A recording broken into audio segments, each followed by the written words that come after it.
Then we continue with section 1.4, which is the load data. So in the load data, we try to predict for our IPS loading. Okay? So basically, we have the light industry and the heavy industry. So the light industry basically has been defined as long as your IPS is less than 7 MVA, then you will be categorized in the light industry. Right? And for the heavy industrial consumer, so it is varied from 1 MVA up to 200 MVA. So this is a very huge industrial consumer. So it can be up to 200 MVA. Okay, so it's from 1 MVA to 200 MVA. And what is the typical load for the industry is you have the HVAC, the heat ventilation, air conditioning. Okay, so HVAC, and you will have the process equipment, the pump, compressor, and sort of the electric motors that use in the factories. Okay, and some of the heating elements, you will have the boiler, and you will have the heater, for example. So it's also available in the industry. And besides, if we categorize the loading according to the premise itself, so we will have normally the general offices, so we'll have the workshops, you have the laboratory, and all these premises will have the equipment or the devices. Okay, and of course, no doubt we will have the motor control center in our IPS as well. And how to estimate? Actually, we need to estimate the total loading. Just imagine you are the consultant, right, that who handling for the new project. This new project is required you to design the IPS for a new plant or a new factory. So the first things you need to understand is the loading. Okay? So if you don't have the loading, then you can estimate it with various methods after this. If you have the loadings, yes, then you can calculate directly from the list of the loads that you receive, either from the mechanical engineer or from the rest of the electrical engineer. Okay, so that means we have two conditions now. So one is without the loading, the list of the loading for the IPS. Then we have to use the alternative methods to calculate or to estimate the loading. So another condition is we have the detail loading, the list of the detail loadings. So this is a very so-called effective design if we can manage to get the loading and the list of the loading.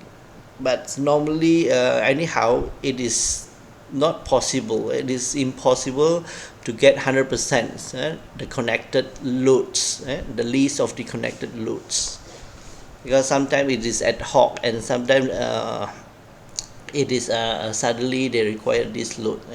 So anyhow you have to use both methods. One is the estimated, and another one is the detailed estimation of the loading.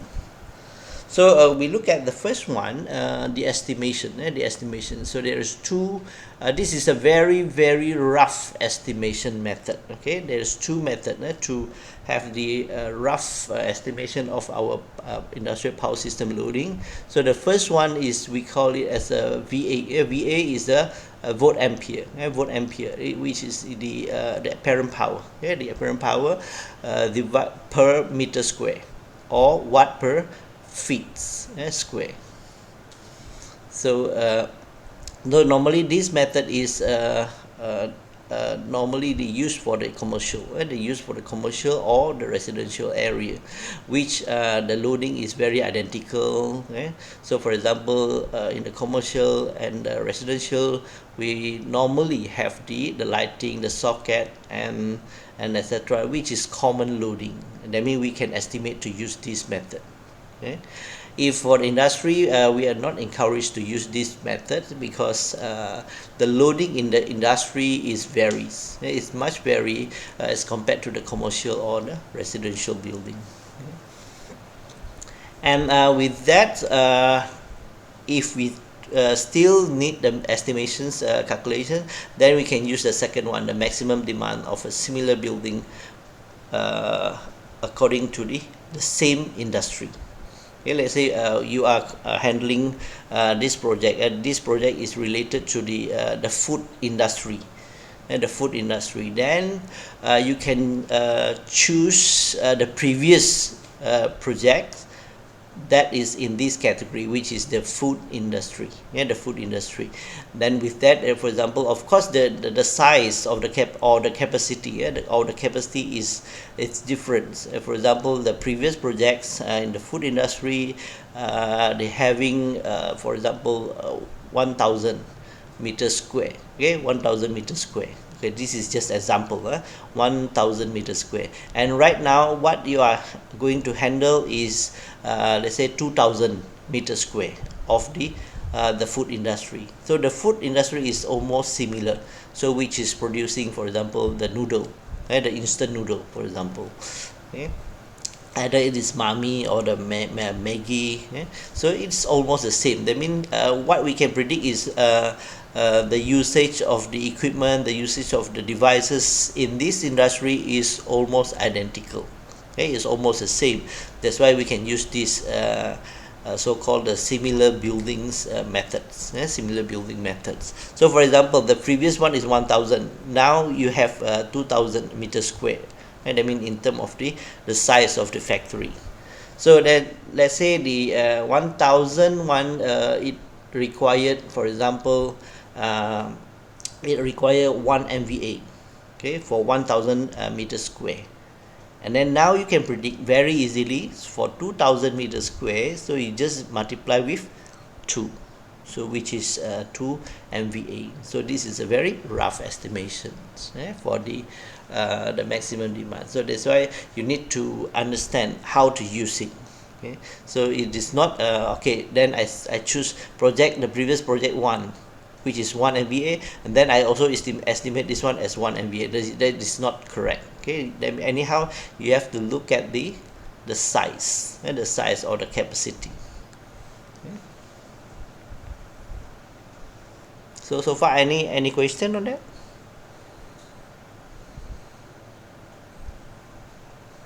No, Doctor. No, Doctor. Okay, yeah, you understand, right? Okay, in order to have the estimation also, we also need some estimations of the VA demands. So this is taken from the Schneider. The Schneider Electric is very famous. Very famous. Then I took this one from the Electrical Installation Guide 2018. Okay, so for example, so there is a pump, for example, a pump station that's using the compressed air. Then we can estimate the power as 3 to 6 VA per meter square. So that means how large is the area we allocate for that particular pump. Okay, so example, we have the machine shop or the workshop, the machine workshop. So the machine workshop is how large is that? For example, there is maybe 100 meters square, 100 meters square. So we can predict these machine shops is having 300 VA multiplied with 100. 300 VA multiplied with 100 meters square. So that means in the total we have how much? So it's a that means it is 300 times 100. So that is the VA. So that means the power in the VA unit. And if the actual one, we will have the apparent power. So the S is equal to the P divided by the power factor times the efficiency. And the efficiency. So in the loadings of the IPS, we always seek for these two, the power factor and the efficiency. And sometimes it is groups, it is groups together. That means the power factor times the efficiency is equal to K. Is equal to K. So that K, for example, the K is equal to 0.7, and the K is equal to 0.65. That means 0.65 is equal to the power factor times the efficiency. So that is how they estimate the S, the apparent power from the active power that available from the maybe the nameplate of the equipment. Right. So anyhow, now we are slowly go into the detail loading and the detail load estimation. So previously was a very rough estimation. So now we go for the detailed load estimation. So that's why we apply this one. We apply this one. S is equal to the P divided by K. Divided by K. So we cannot avoid to have utilization factor, the KU, and the diversity factor, the KS. I'm pretty sure that you have covered this one, utilization factor and the diversity factor, in the utilization of electrical energy previously. But how you use it, maybe there is a little bit different in the implementations of this KU and the KS in the IPS. Okay, let's check together. The KU utilization factor implied by the name utilizations. That's why the KU is used for individual loads. So that means we use this utilization factor for individual load. For example, for that particular motor, for that particular fan, for example. So we do use the KU for estimate the individual loads, and this is not used for a group of the loadings, but rather it is for individual loads. Okay, so that is the keyword. Utilization factor KU is used for individual loads. Okay, that means if let's say you have one motor, so this motor is rated at let's say 100 horsepower. It's very easy to take 100 horsepower. So let's say it is the rating is 100 horsepower. Okay, you buy it from maybe the shop is 100 horsepower, but when you use it in the plant, then it only that means the operating is just about 80 horsepower. So it just imagines the difference between 100 horsepower and 80 horsepower as the operating condition. So they mean you are not utilized 100% of the rated value of 100 horsepower, but rather you only use up for about 80% of the total horsepower. Okay, you only utilize 80 horsepower rather than 100 horsepower. So that is the utilization factor. So that's why before you use it, we as a planner and we as a consultant, so we can estimate, okay, then let's say you have one machine, okay, so that is 100 horsepower, then I can put the utilization factor for this machine as 0.8 or 80%. So that means I will estimate you only use up to 80% from the rated the rating and the power ratings, okay, from the nominal power ratings. So this is how we use the utilization factor.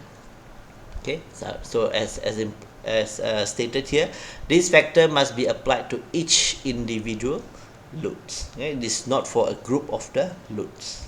A group for the load is for the KS. Sorry for that. Lecture. Oh, sorry for that. Alright, I'm sorry for that. A little bit disturbance. Then we look at this utilization factor later on. So how we implement it later on.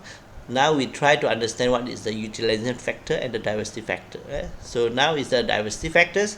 So diversity factor is for you to use it for a group of a load, a group of load. For example, you have 10 electric motor. So these particular loads, so that means at one time you are not switch on all these loads, right? So for example, the socket also, right? The socket, so in the factory they say you have 100 sockets, and the AC socket. So at one time I think it is impossible for you to switch on those 100 AC sockets simultaneously. So this is the meaning of the diversity factor. Just imagine. So it's totally different than the power rating. So this is the on the how you diversify the power. Okay. So let's say for example for the socket, okay, at one time you only switch on for maybe 30% or 40% only. So you just switch on 30 out of 100. So that's why the diversity factor is 0.3 or 0.4 if it is in the case of 40%. So that's why anyhow the diversity factor is used for a group of the loading. Yeah, a group of the loading. As defined here, diversity factor is equal to the maximum demand divided by connected load. So the connected load is all loads that connected to our IPS. That means that is the connected loads. Okay, and whether we use it or not use it is depend on the maximum demand. So if we use it at one particular time, then that it will be categorized at the maximum demand. Okay, so that's why in one time maybe we use up to 30% only, 30% from the total connected load. So that's why the diversity factor is 30 divided by 100, okay, which is 0.3 only. So I hope you understand it. But anyhow, the diversity factor this depends on a few definitions. So some definition is depend on the type of the circuits, and the type of the circuit, for example the type of the load. Okay, lighting. So lightings normally we recommended 100%. Why?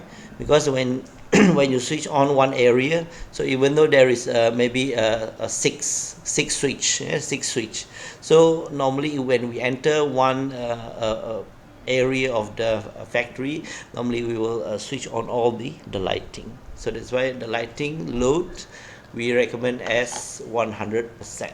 Okay, so it is different than the AC socket. And for the general purpose power circuit, this is the AC socket.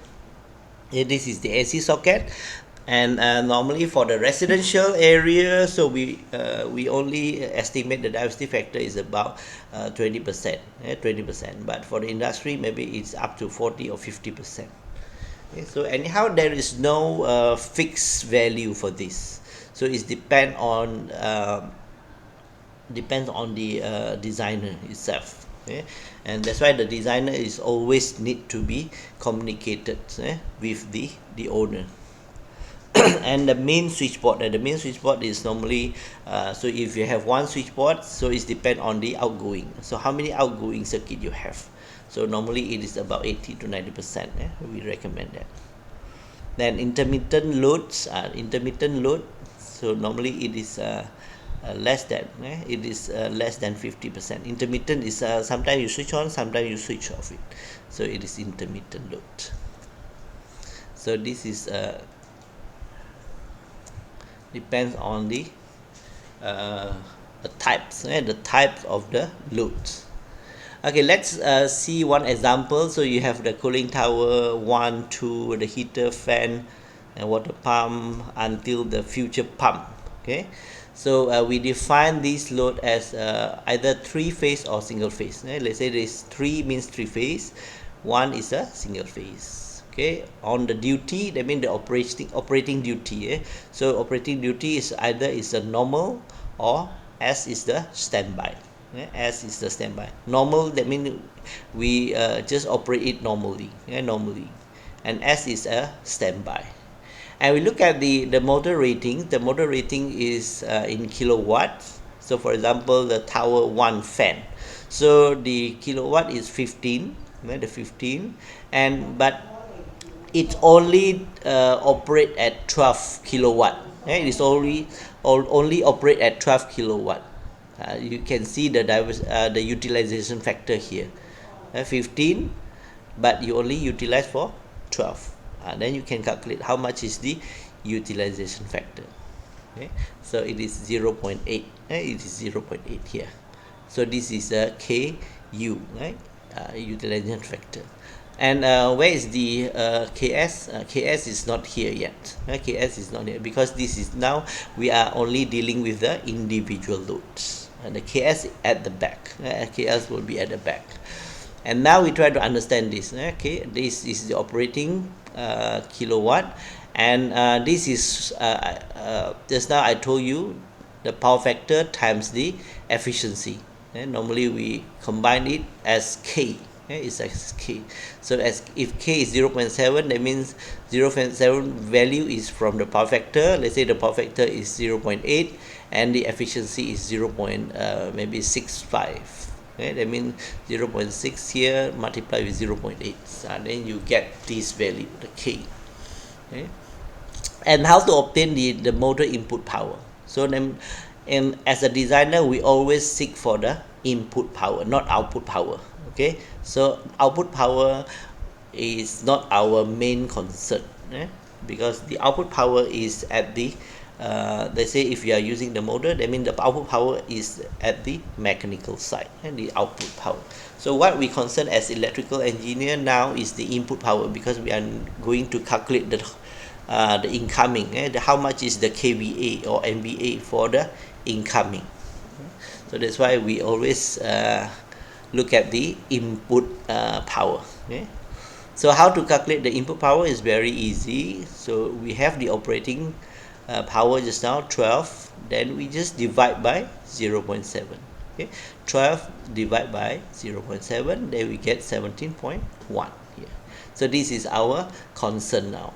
So this is what we want at the end as the designer.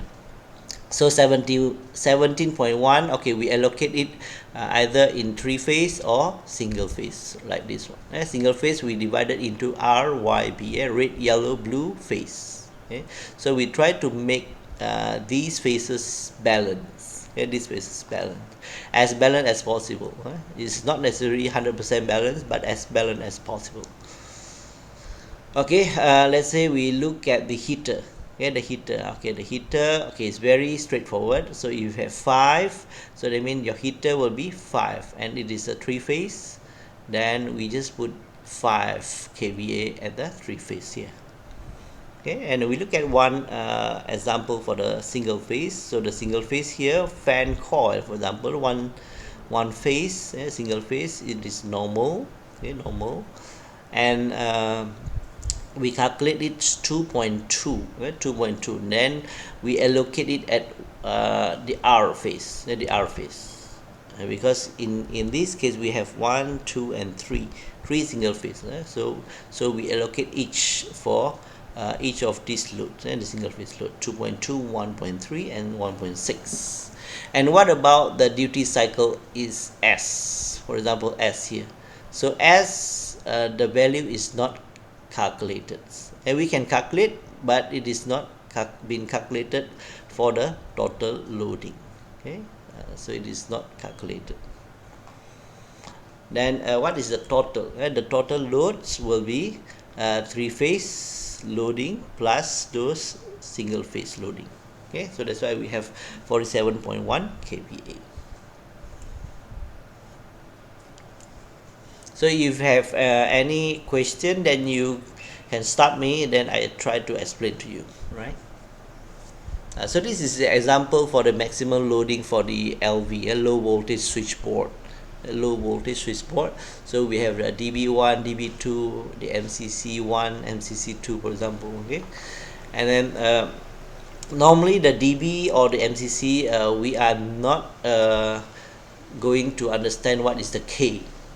What is the K and what is the, because when we have the DB, for example, distribution board as what we have at home.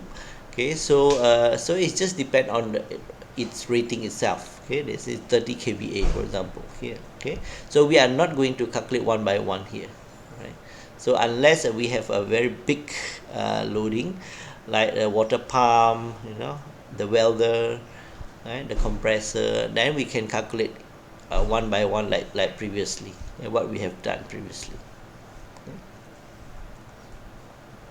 So the total loading is 461. So that means we sum all these loads. Okay, we sum all these load, then we get the 461.1 kVA.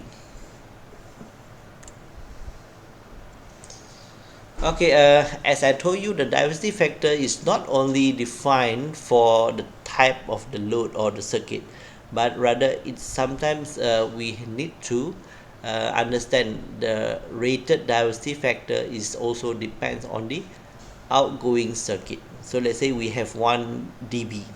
Okay, so how many circuit is connected as the outgoing circuits? Okay, so if the outgoing circuit is 2 to 3 only, that means it's very small dB, then we assume this dB is 0.9.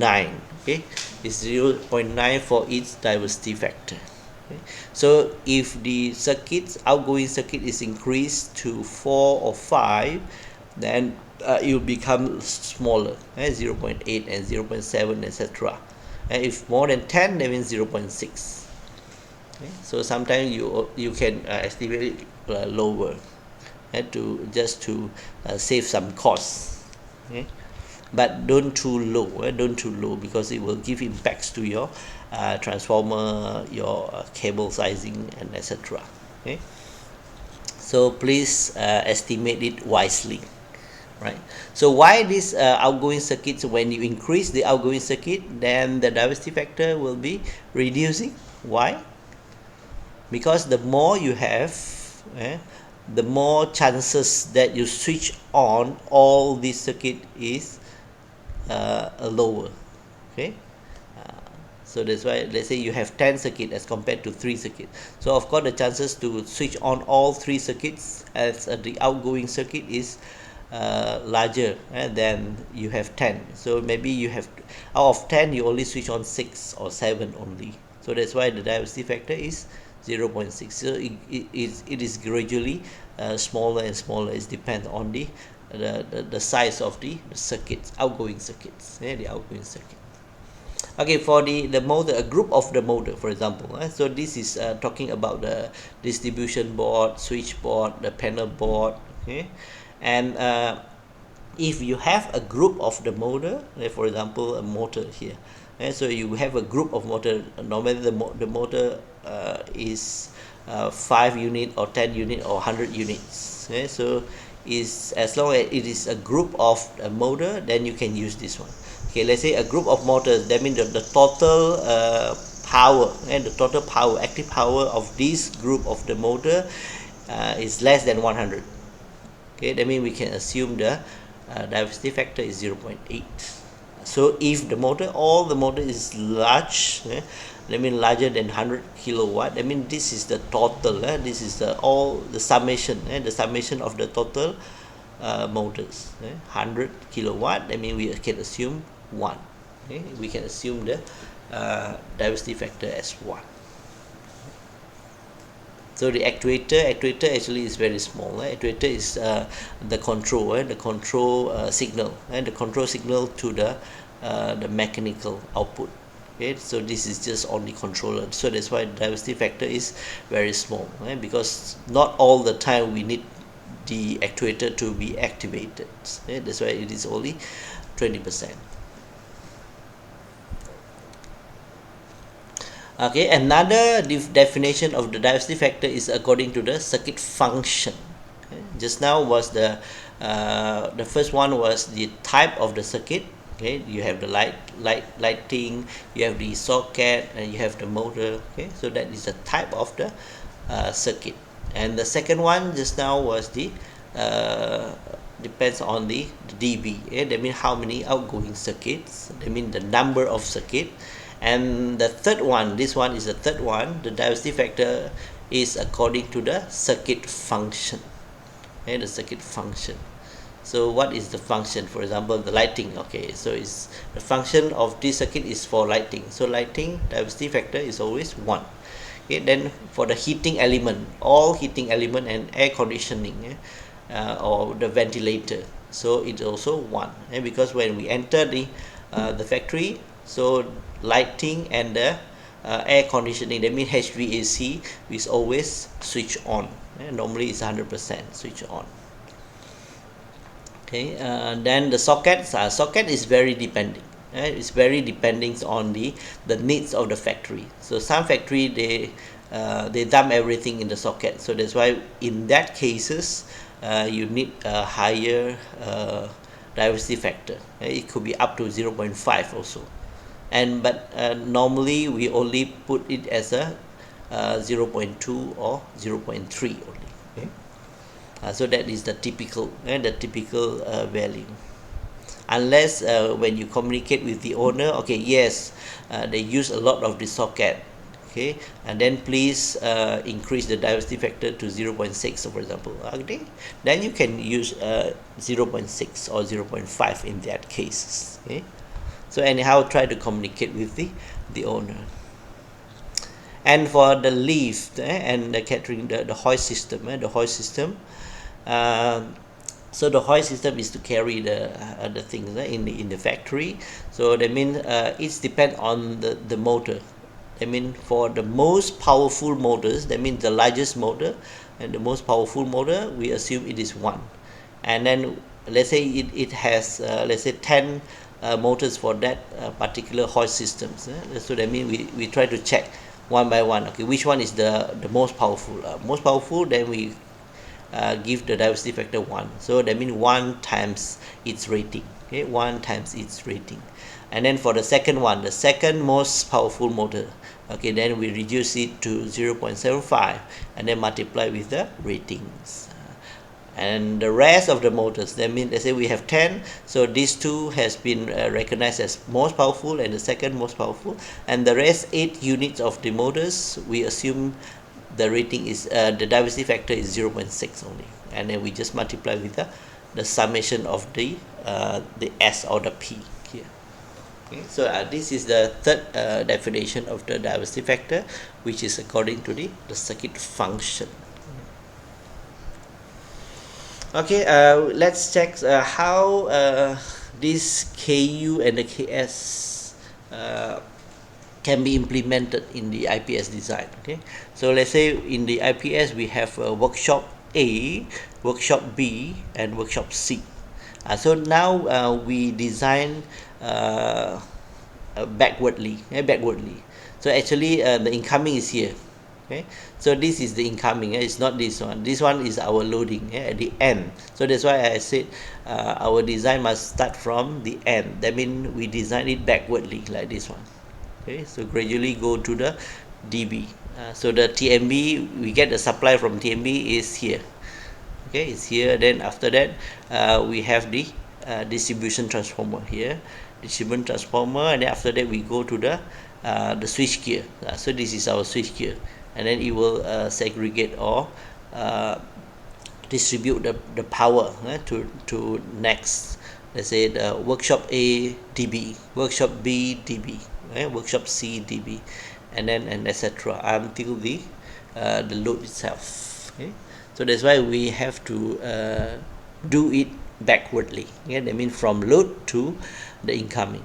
Okay, so that's why if you look at the dB here, so which area is the outgoing? So anyone can tell me left or right is outgoing circuit if we look at the dB here? We have right and we have left. So which one is the outgoing? Yeah, Left one, sir. Left one. yeah, left one is the outgoing. Okay, so that means we have to twist our mind. Okay, so this is not the outgoing, but this is the outgoing. So just now we just understand the diversity factor is depend on how many outgoing circuit. Then we can calculate. For example, in this case we have 246. 246, then diversity factor is estimated as 0.75. Okay. So we look at this one. Okay, we have lathe, for example. Lathe is a kind of the small motor. A small motor normally used for a control purpose. The lathe, the lathe is a small motor. So that's why you see this one is the utilization factor, the KU, okay, the KU here, and you have all kind of the KS here. Okay, so this is the KS. Okay, so it depends on how many level you have, how many level you have in the dB. Okay, in this case we have 1, 2, 3, three levels. Okay, level 1, level 2, and level 3 up to the switchgear itself. But the KU utilization factor, so this one is we treat it individually. Okay, that's why each of the load here we will allocate the KU. Okay, allocate the KU. For example, all this lathe is the small motor, right? That's why it is 0.8. All kind of the motors is we can assume all kind of the motor used in the IPS. We assume the KU utilization factor as 0.8. So that is very easy to memory. Okay, and the sockets we assume as 1. Okay, because when we switch on the socket, that means we draw 100% of the rating, the power rating. So that's why it is 1. Always remember, utilization factor is dealing with the power rating, okay? And the diversity factor is depend on how many circuit or how many switch you switch on at one time. Okay? So that is diversity factor. Utilization factor is always deal with the power rating. Okay, then socket also, when we switch on, that means it's on. It is not say we switch on one socket, that means we only switch on partially. No, so we cannot do that also. So we switch on means switch on, we draw 100% of the power loading, the power rating. Okay, and the fluorescent lamp also 1. Okay, the lamp also, when we switch on the lamp will be turn on. The turn on, that means you will utilize 100% of the, we assume it is 100% of the power rating. Okay, and let's say the compressor is also a kind of the electric motor, so we use 0.8. Okay, the socket 1, the fluorescent 1, the ventilation, all the heating element, for example oven. Okay, so the oven, the heating element also we take it as a 1 in utilization factor. Okay, now we any questions on the utilization factor here before we go further?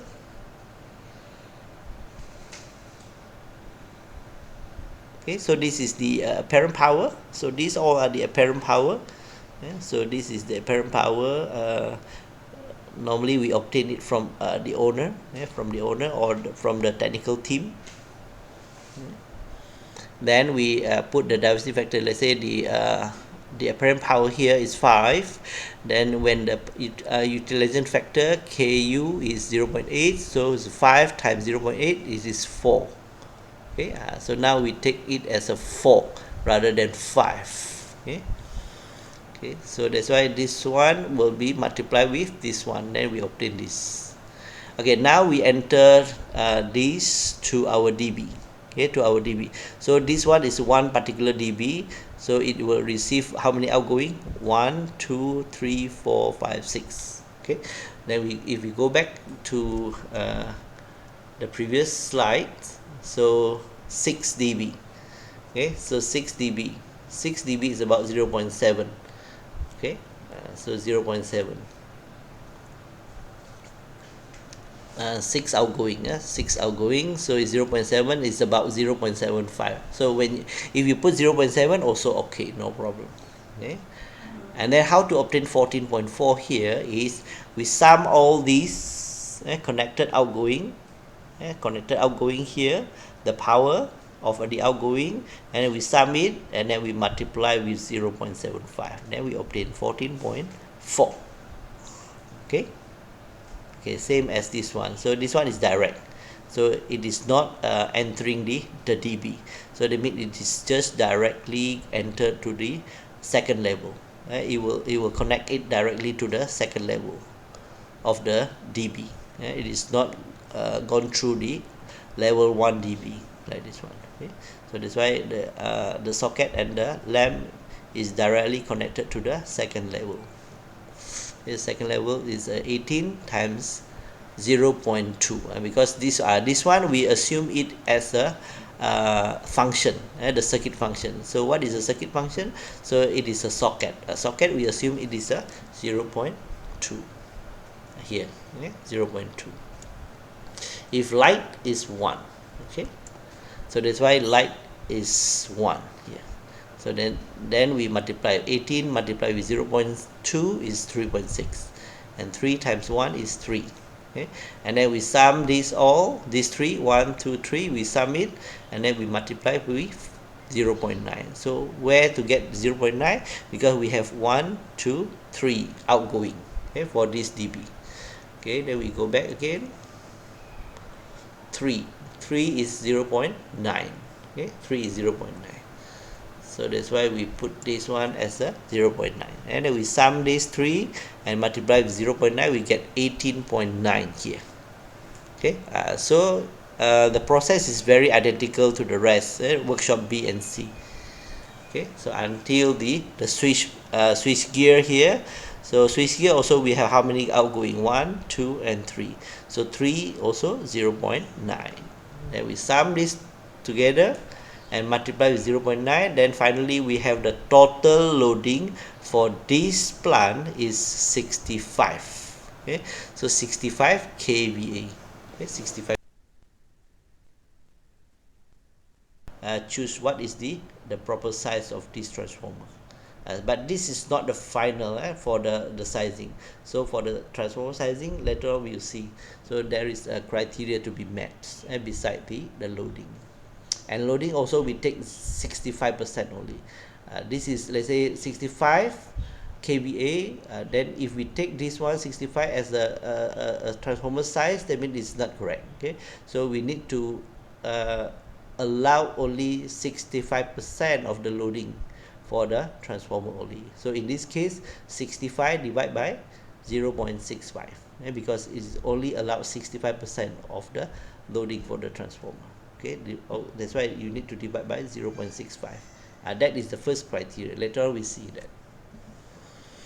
Okay, this is the old scheme for the MD, the maximum demands from the TMB, and now we shift to the new one. Okay, the new one is stated here. It is from the Electrical Supply Application Handbook version 3.1 2019. Okay, so this is the latest one. Okay, what you can see the difference is there is 400 instead of 415 just now. Okay, and then they also been changed the category of this loading. Okay, of this loading also. Okay, then how to utilize this table? This is a description of the scheme. Okay, for example, previously UTHM. So the loading of the old one, the old UTHM was, let's say, 3,500 kVA or 3.5 kVA. So it is categorized or has been allocated here. Okay, so the loading is between this one for the old UTHM loading. Okay, so let's say 3,500. So 3,500 is located here. So that's why previously we have 11 kV as our incoming in UTHM. But now, due to the developments of the new building for the faculty, then we increase the load. We increase the load, let's say, to 8 MVA or 8,000 kVA. 8,000 kVA now we are categorized in here. Okay, in here, but 22 kVA is now no more available. In most of the Peninsular Malaysia, it is almost impossible to get 22 kV. But only 2 states only can get 22 kV. One is in Johor and another one is, I think, if not mistaken, in Perak.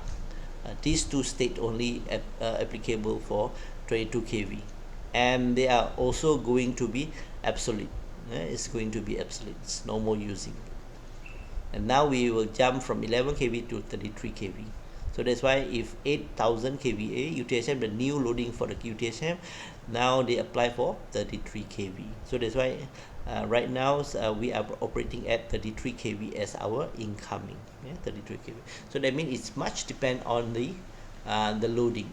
Okay, when you calculate the loading, and then you as the consultant engineer, you have to apply to the TMB. Okay, how many kV units? So it's depend on the loading, right? So I hope you understand how to use this table. Okay, and you will be using this one in your project as well. Okay.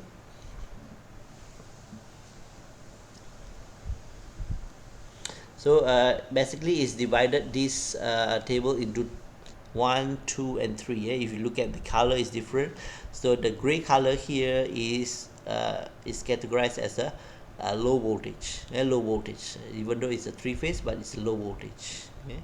And these ones, the light pink here is the medium voltage, and this one is the high voltage, and the high voltage. So let's say we have a very heavy industrial consumer, and they directly tap to the transmission substations, rather than tapping to the distribution substation here.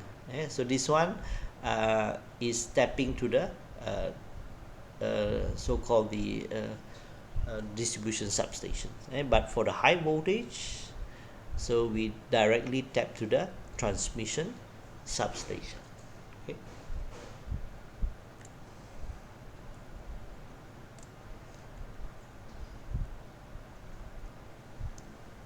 All right, so this is another example. This is from the previous final exam, question. So we try to analyze and estimate the demand at each PDB. Okay, let's say we have three levels. Three levels of the diversity factors, okay, need to be assumed in this installation. So let's say that's why we have three levels. One is the DB, distribution box. The second level is the plant distribution box, PDB, and finally we have the main general distribution board, MGDB. Okay, so we have three levels as what we have seen previously. Okay, and how to read this one is let's say that you have plant A, plant B, and plant C. So the plant A, these are the loading. Plant A is these are the loading. We have lays. Okay, lays, it will go through the DB, and that means it will connected to the DB, and then go to the PDB and the MGDB. Okay, but for the socket, it is directly go to the second level, the PDB and the MGDB. Okay, same to the lamp here, and the lamp here also directly connect to the PDB without going to the DB, right? So this is the apparent power given. Okay, so now we have three levels: level 1, level 2, and level 3. Okay, so this is for you to define the KS, the diversity factor. So the KU will be defined here. Will be defined at the early of the stage here. Okay, so the KU.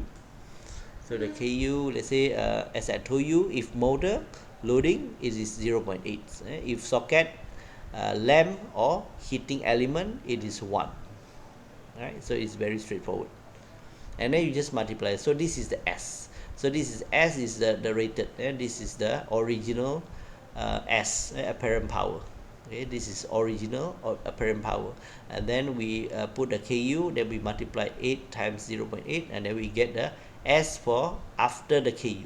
Okay, S for after KU. This is SKU.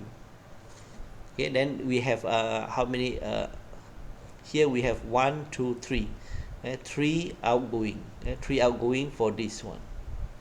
Okay, so 3 outgoing. That means this is only 3 outgoing. 1, 2, 3. Okay, as what you can see from here. 1, 2, and 3.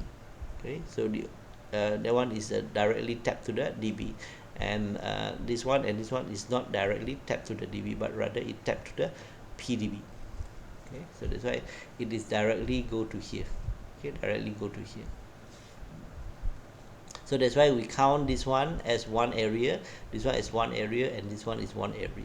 Okay, so for this one, this outgoing is 1 2 3 3 circuit only, so that's why 3 circuit 0.9. Okay, and then gradually you will go to the transformer here. Right. Okay, so this is the calculation. This is the original S, and this is the KU, and this is multiplied with the KU. This one 8 multiplied 0.8 is 6.4.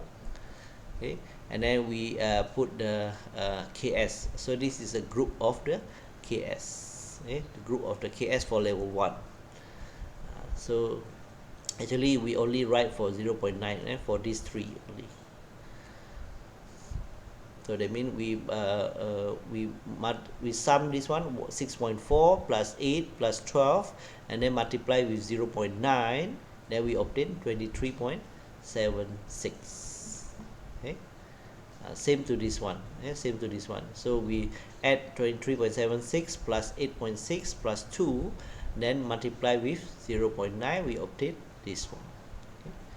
So at the end we will sum this all together. And sum all this together and multiply with another one 0.9 here. Okay, so we have 1 2 3 just now, and then we need to multiply with 0.9 here. Okay, so this is 1 2 3, then multiply with 0.9, and finally we have 156 kVA. So this is the estimated power for the PDB.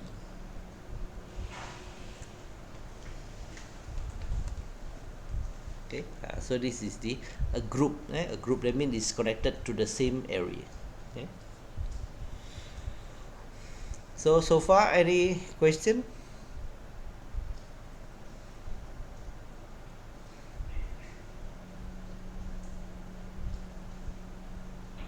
So far, no, doctor. Oh, can understand? Easy to understand?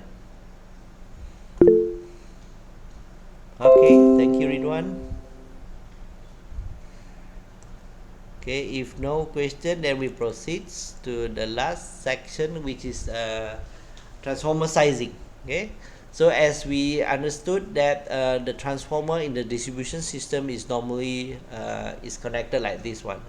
So this is the primary. Let's say this is the step down transformer. So this is the primary, and this is the secondary, which is connected to our loads. To our load. So that's why our load is consists of single phase and the three phase. So that's why our secondary of the transformer have to be connected in the star to the ground. Star to the ground, so that we can form a single phase loading like this one. So we cannot make the connection in the delta, because delta we cannot have the single phase, like this one. But for the primary, yes, the primary, let's say we tap from the TMB, and we tap from TMB, then we have the so-called the delta connected, and the delta connected primary circuit like this one. Then it's okay. Then you can circulate the things, even though at the secondary our loading is not even, if it's not balanced from phase to phase. Let's say each phases has imbalance loading, then it will, that means the impact will be minimized to the primary. I mean, it won't affect the rest of the TMB consumer. Because why? Because at the primary here we have the circulation, because we are connected it in the delta. Delta is a circulate, that means it will share the imbalance among these three. That's why it won't affect the rest of the TMB consumer. Okay, so that is the beauty of the delta and the star to ground connection here. Okay, so this is a very common connections for the distribution, especially for the step down transformer. Okay, so this is the detail why you need a delta. Another things, the beauty of the delta, or the benefit of the delta is it can have a free of the third order of the harmonics. Okay, So the third order of the harmonics cannot enter the delta because it will cancel out to each other, because it is circulates without the grounding. So that is the beauty of the delta. And the ground also, we can make our single phase and the three phase possible by using the grounded star connection at the secondary.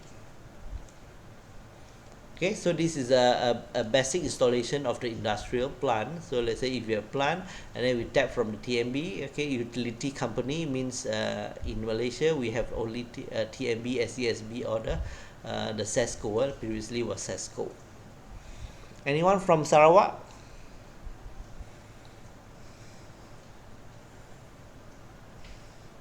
Anyone from Sarawak?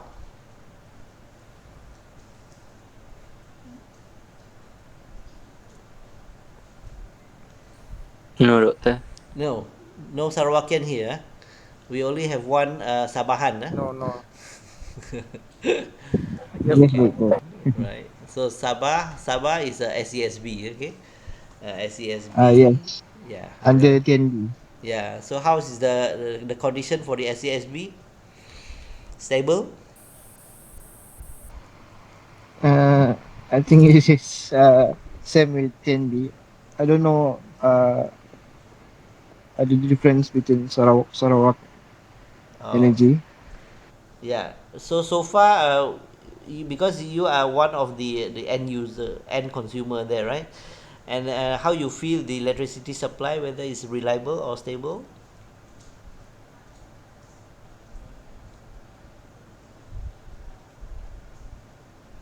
Is it reliable, stable?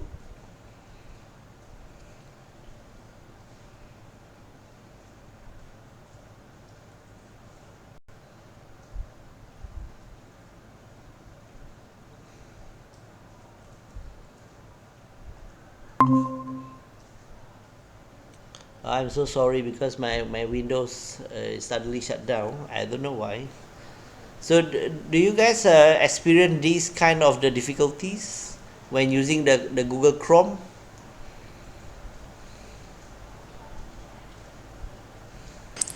Not really, doctor. Not really. But my computer, even though I use the MacBook also, it's always happening. It's always happening. I also don't know why it suddenly shut down and asked me to restore again. So if you have the solution, please let me know. Yeah, I really need this solution because I have been consult the PTM, but they also headache on this one. I also don't know what is the problems. Either the problems is on the Windows side or the Google Chrome itself. Okay. Okay, then we proceed to this one. Okay, so it's raining in Paraja right now. Okay, now we can see. Can you see it? No, I haven't shared any. Share, right? Okay, can you see it? Right. Can, doctor, can. Okay, yeah. Okay. Hopefully nothing happened after this. Okay. Okay. So this is a very typical installation of the industrial plant. Okay, so you can see from the incoming utility company. So they enter to the transformer, then it will go to the bus bar. So this bus bar is available in the switch gear, in the switch gear like this one. Okay. So you have the medium voltage switch gear, for example here. Okay, so this one we tap it to the switch gear here. So after the switch gear, then we'll go to the, let's say, the synchronous motors. So you have one generator here. Okay, so in case there is a fault or a short supply from the utility company, then the generator will be activated to give the supply to the selected loads. And of course, the backup generator cannot cope for the job for the entire plant, but only rather a selected sensitive load only will be supplied by the generator, the backup generator. So if you have the blackout from the utility company. So that is also a knowledge how to select, to select the loads, that means the sensitive load or the critical loads, the critical load to be supplied by the a backup generator, once we have the blackout from our utility company. Okay, then there is 4 methods of the transformer installation, even though we have a transformer, but it is not only one-to-one installation, but we have 4 types of the installation methods. Okay, this is the method number 1, is very straightforward, so it's one-to-one. It is for the single transformer operation only. So let's say we have plant, a small plant, and then we only tap our that means the supply then directly to our distribution transformer, then it just go to our bus bar here. So it's directly only operate for the single transformer. This is normally operate at a very small industry, small industry, and then their capital also not much, because this is the cheapest installation. So if you have a bigger capital, that means we can go for more reliable method of the installation. So this is the very basic one, with one single transformer.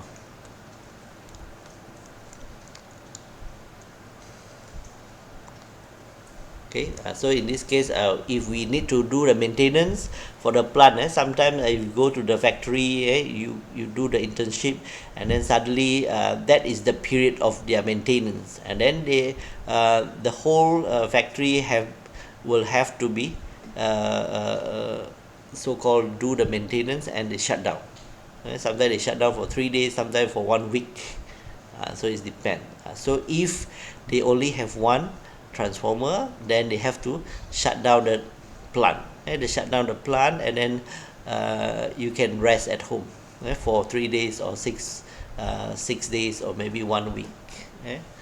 So that is the disadvantage. They just switch off this one, so-called the switch here, the switching and isolation device. So the second method is you have 2. If you have more money, more capitals to install a better one, and then you can have 2. But these 2 transformer, it is not operate in parallel. That means it's at one time it only operate one only, because another one will be as a standby or a spare, So that's why we need to use the interlock. Okay, so interlock. So either one only. If we need to do maintenance on this transformer, and then we switch off this transformer, and then we open this. Once we open this one, and directly this one will be connected. This is so-called the interlock. The interlock switch. One is open, one is off. One is closed. One is open, one is closed. So that means in one particular time, we only let the only one transformer to available, to make available. Only one transformer is operating at one time. So this one, the second method. The third method is you still have 2 transformer that connected to the same bus bar at the secondary here, same bus bar, but this time 2 transformer will be operated in parallel. So that means 2 transformer will be operated simultaneously, at the same time, but it share the same bus bar. This one is when you do this one is you have to take care on the protections, especially the overloading, the overcurrent at this side. When you have the overcurrent, so you have to make sure that overloaded current is distributed evenly between these 2 transformers. Otherwise, one of the protective devices here will be operated, and it will switch off one of the transformer. So that is the disadvantage of this. When you have 2 parallel transformer that share with the same bus bar. All right. So Why people still doing this one? Because they need to save some costs. Sometimes it depends on the supply. It can save the cost, or sometimes they need to expand their plant. They need initially they only have one here, but and the power is increasing, so that's why they need another transformer to cope for the job. So sometimes if let's say the cables is I don't know how how they design for the cheaper cables size, okay, and it is interrelated. That means the cable size and the expanded transformer here, it is interrelated. That mean in terms of the cost, because the cable also is very expensive. Okay, the last method is you still have two parallel transformer operating at one time, but with the separate half bus bar. That means the bus bar is not shared. So this is the most robust, but most expensive installations of the substations for your IPS. Because anything happens at one side of the bus bar, it won't give the impact and much impact to another side of the bus bar. Okay. So another thing is if you wanted to have the so-called the interlock, the interlock, to prevent the bus tie from being closed when both the incoming circuit breaker from the transformer are closed. So that means when these are closed, so this one will be opened. This one will be open, and vice versa. When this one both are opened, and this one will be closed.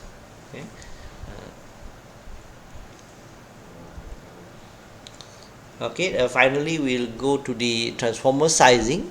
So the transformer sizing is much depends on the loading, the maximum demands, and what is the kV you install, because different kV will give you different size of the transformer. Okay, and the method of the installations. So the method previously we have for 4 methods. So which method you prefer? Okay, then that means it will give impact to the transformer sizing as well. Okay. Let's say a single transformer with 2 parallel. Of course, the 2 parallel transformer, the size will be much smaller than single phase with the same capacity of the power. Okay, let's say the power is 2 MVA, so you just use 1 transformer. And another method, you use 2 parallel transformer. So of course, with 2 parallel transformer, so the size of the transformer is smaller. Is smaller than the single one. And finally, we will look at the short circuit capacity. As I told you, the short circuit capacity is the size. That means the size during the contingency, during the fault. So will your IPS network can cope for this fault or not? So if your short circuit capacity is very large, that means your IPS network is very stable against the fault. So that means if you have fault, that means your IPS network won't give blackouts. It won't experience the blackouts, but rather just a part of the area will be blackout. Okay, so that is the beauty of the short circuit capacity. And the transformer itself, before you go deeper on the criteria of the transformer sizing, then let's understand a little bit on the so-called the capacity factor. So because the transformer, the distribution transformer, is normally what we have is the dry types of the transformer. Dry types, this one we will explore further in the chapter 2. So dry type transformer and the oil type transformer. And it depends on the cooling system also. Like this one, the second one is the oil type, but it's using the air cool only. Okay, and the third one is the oil type, it's still air cool, but it using the forced air cool. They mean force means they use a fans to cooling down the transformer units. Okay, so that's why the capacity factor, if dry, it is 1. And they say your transformer is 1 MVA, that means it is 1 MVA, because 1 MVA times the transformer capacity, if dry type is 1, so that means 1 MVA times 1, so it's still full load size of the transformer is still 1. Okay, but if you are using the old oil types but air cool, so the capacity factor will be increased to 1.15. That means it can cope for the 15%. This one is a 15% of the overload. 15% of the overload. So it's much better than this one, but it is very expensive. Okay? And if you have the forced air fan, if you install the fan further to cooling down the transformer unit, then you can cope for another 10%, another 10%, which is 25% in total of the overloads. So that's why if you are using the third one, so your full load size, even though your transformer is rated at 1 MVA, but it's 1 MVA multiplied with 1.25. So now your full load size of the transformer, applicable load size, is 1.25 MVA, right? Okay, finally we reach this one, the criteria to be met for the transformer sizing. The first criteria will be the voltage drop at the secondary must be less than 10%. Okay, so that means when you start up the a large motor, so a voltage drop will happen. So this voltage drop experienced by the transformer must be less than 10%. Okay, if more than 10%, that means fail. So you cannot use this transformer size. So that means you have to upsize the transformer. The second criteria is the full load currents must be less than 65% of the transformer. Okay, so let's say 1 MVA, 1 MVA or 1000 kVA of the transformer size, you only can handle up to 650 kVA maximum. Okay, so for 1000 kVA size of the transformer, so you only can operate up to 650 kVA. So that means your loading is up to 600 kVA only, if you are using 1000 kVA of the size, transformer size. Okay, so this is the criteria number 2. So the criteria number 3 is this one, if you have a very large motor start more than one time in 1 hour. This one is the frequency of start, the frequency of start of the motor, the large motor. It is not for the small motors like lathe. So this is for the very large motor, the largest motor. So if you start more than once in 1 hour, that means you have to upsize your transformer another 20%. Okay, so let's say you have calculated these two criteria. Let's say finally you got let's say 2 MVA, 2 MVA, but due to the motor starting more than once, every day is more than 1 per hour, let's say 2 times or 3 times of the starting per hour within 1 hour, that means you have to increase this 2 MVA to another 20%. So that means at least 2.4 MVA, right? So that is the transformer sizing. Okay, let's see the examples. So you still can hear me, I just wondering whether I lost. Yes, sir. Okay, okay. Okay, this is the second last slide. So we look at one example here, how to have the size of the transformer. So analyze the short circuit capacity. This is short circuit capacity of the following transformer. So this is your transformer. It's rated at 1000 kVA. So the voltage is 11 kV, 415 volt, and this is the internal impedance, and the percentage of the impedance is 5%. Internal, that means the windings, impedance is 5%. Now this is very critical when you need to choose the transformer. So this one is very critical. The smaller of the percentage, that mean the more expensive is the transformer.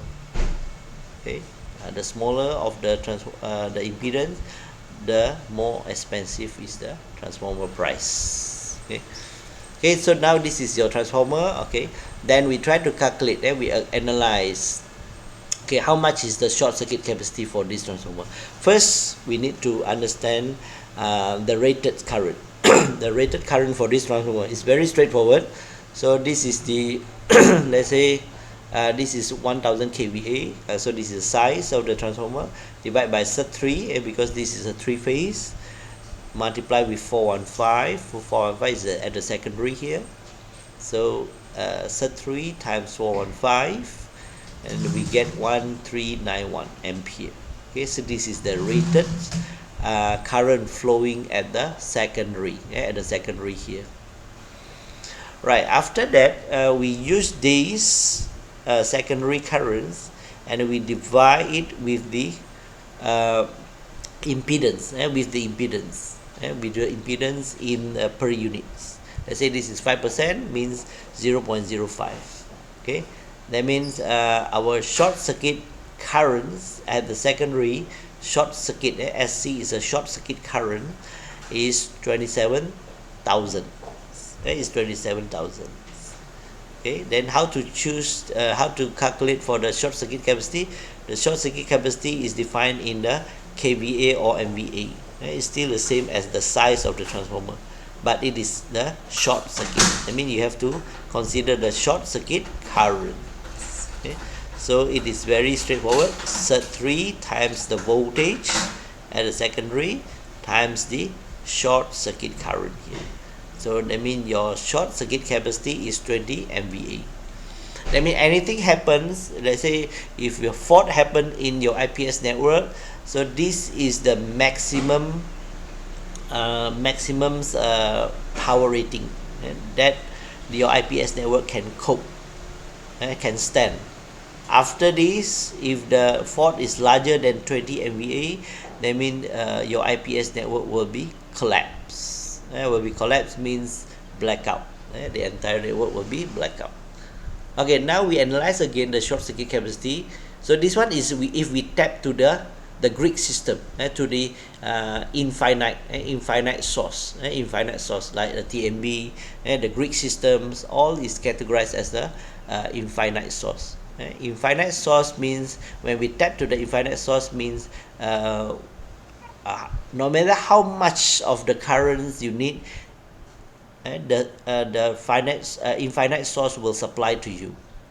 No matter it's 1000 MVA, 3000 MVA, 5000 MVA, also it can be supplied by the infinite source. Okay, so that means infinite source, indirectly we can call it as a very, very stable network. That means this transformer is tapped to a very, very stable network, okay, with infinity short circuit capacity. Okay, very, very stable. Okay, so that is the infinite source. Okay, so let's say if we are tapped to the finite source, okay, when we tap to the finite source, for example, okay, we tap to this finite source. This finite source is normally it's having one let's say isolated. In Malaysia it's very rare. Malaysia is very rare unless you tap to your renewable energy or your backup generator. Because some of the factory, they say, oh, I have enough generation, my own generation, so the TMB is just my backup only. Okay, if that case, if that means your IPS network is tapping to this type of the source, that means your own renewable energy source or your own backup generator, okay, and the TMB is only as a backup only. Now this is categorized as the finite source, the finite source, because how much, no matter how big is your renewable energy or the backup generator, it also has a limitations. It also has a limitations. So in this case, we put the limitation as 500 MVA short circuit. Short circuit, SC is a short circuit, 500 MVA short circuit. So next time if you see 500 MVA SC, with the subscript like this one, SC, means this is not the normal MVA, but rather it is for the short circuit MVA. So it's 500 MVA. Okay, so now instead of the infinite source, now we tap to the finite source, 500 MVA, and then we calculate again how much is the short circuit capacity for our network. Okay, so this, now we are dealing with this one. Okay, so it's very easy. So when you have this 500 MVA, and then you have the previously you have 20 MVA calculated, if you connect it to the infinite source, okay, these two will be calculated in parallel. So some sort seems like you are practicing your parallel circuits calculation.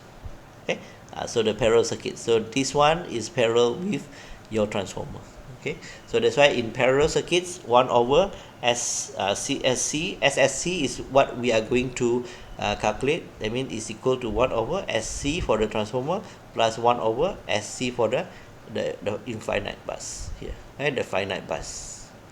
Sorry, it is finite bus. It is not infinite bus. It is finite bus. Okay, the finite bus here.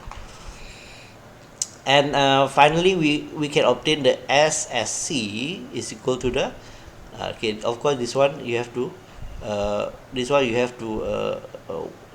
make it in 1 over SSC. Okay, so this one. So that's why you have transformer multiplied with the finite source divided by the transformer size, transformer short circuit capacity, plus the finite source capacity. Okay, so what you can see is if you tap to the finite source, so the total short circuit capacity will be reduced. Okay, instead of 220, now it reduced to 19.23. So that means which one is stronger?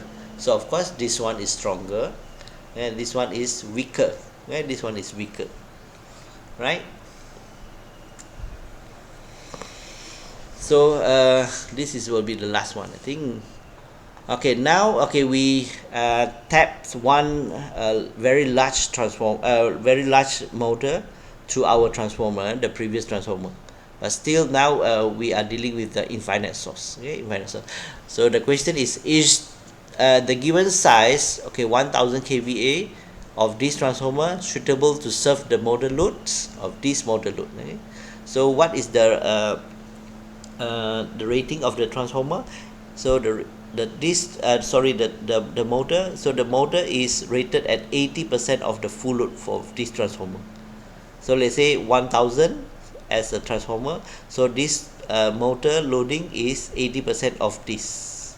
So that means 80% times the 1000 kVA, which is 800 kVA, okay, as stated here. Okay, so this is the S for motor. S for motor is 0.8 multiplied with 1000 is 800 kVA. Okay, and then the inrush current, so there inrush current means is the starting current. Starting current is 6 times as the nominal current, 6 times of the nominal current. So the S is 6 times of the nominal current, that means it is analogy to the S, 6 times of the S, which is the inrush S is 4800 kVA. And the voltage drops during this starting is very simple. So the S in rush divided by the SC for the transformer. Okay, so it's 4008 divided by 20,000, 20,000 kVA. That means we can experience 24% of the voltage drop when we start this large motor. Okay, in this condition. So that means if we choose the 1000 kVA as our transformer size, right? Okay, and then the next question is, what will be the minimum transformer size in order to maintain the voltage drop less than 10%? This is what we are required in our criteria just now, the criteria number 1, which is less than 10%.